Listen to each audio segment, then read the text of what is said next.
Shalom saudara yang dikasihi oleh Tuhan. Senang sekali kalau saat ini kita boleh sekali lagi belajar dari kebenaran firman Tuhan. Firman Tuhan hari ini terambil dari Kejadian pasal yang ke-6 ayat 5-8.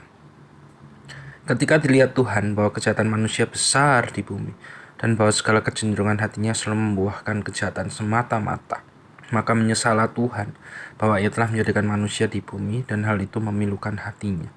Berfirmanlah Tuhan, aku akan menghapuskan manusia yang telah kuciptakan itu dari muka bumi, baik manusia maupun hewan dan binatang-binatang melata dan burung-burung di udara, sebab aku menyesal bahwa aku telah menjadikan mereka. Tetapi Nuh mendapat kasih karunia di mata Tuhan.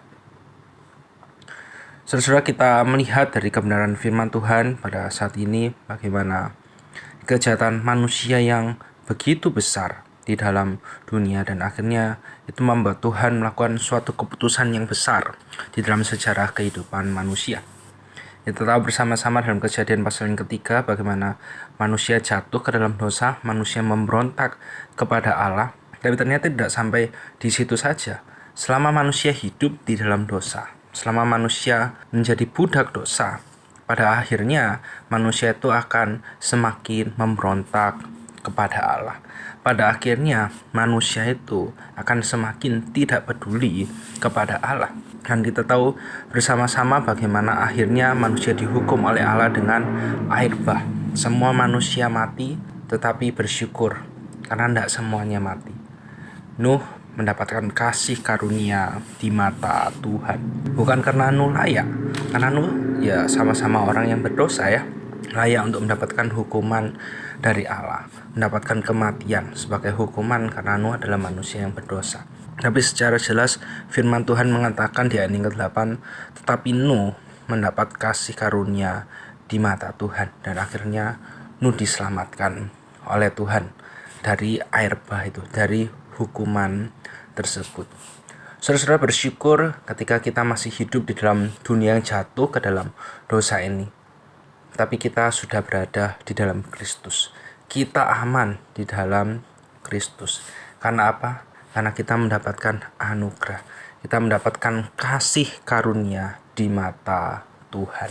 Pertanyaannya pada saat ini, ketika kita sudah percaya kepada Tuhan Yesus, ketika kita sudah beriman di dalam Kristus, apakah kita sudah benar-benar menghidupi iman tersebut?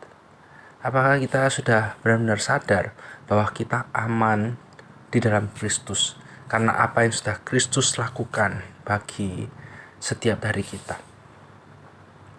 Saudara-saudara, tentu ada banyak hal dalam dunia ini yang membuat kita merasa tidak aman, membuat kita khawatir, yang bisa membuat kita ini tuh jauh dari Tuhan.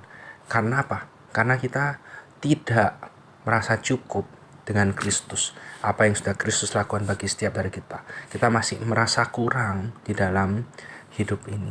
Tapi mari sama-sama ketika pada saat ini kita belajar dari kebenaran firman Tuhan, dan sama seperti Nuh, kita mendapatkan kasih karunia di mata Tuhan. Biarlah kasih karunia, anugerah itu yang terus mempesona kita, yang mendorong kita untuk senantiasa hidup dengan rasa takut akan Tuhan, gentar akan Tuhan, dan akhirnya di dalam anugerahnya kita senantiasa memuliakan Allah saja. Amin. Mari sama-sama kita berdoa. Terima kasih Tuhan untuk kebenaran firman-Mu yang boleh kami renungkan bersama-sama secara singkat pada saat ini. Biarlah anugerah-Mu itu yang terus menjadi pendorong, pengingat, penguat dalam kami menjalani perjalanan hidup kami di dunia yang jatuh ke dalam dosa ini. Hanya dalam nama Tuhan Yesus kami berdoa. Amin.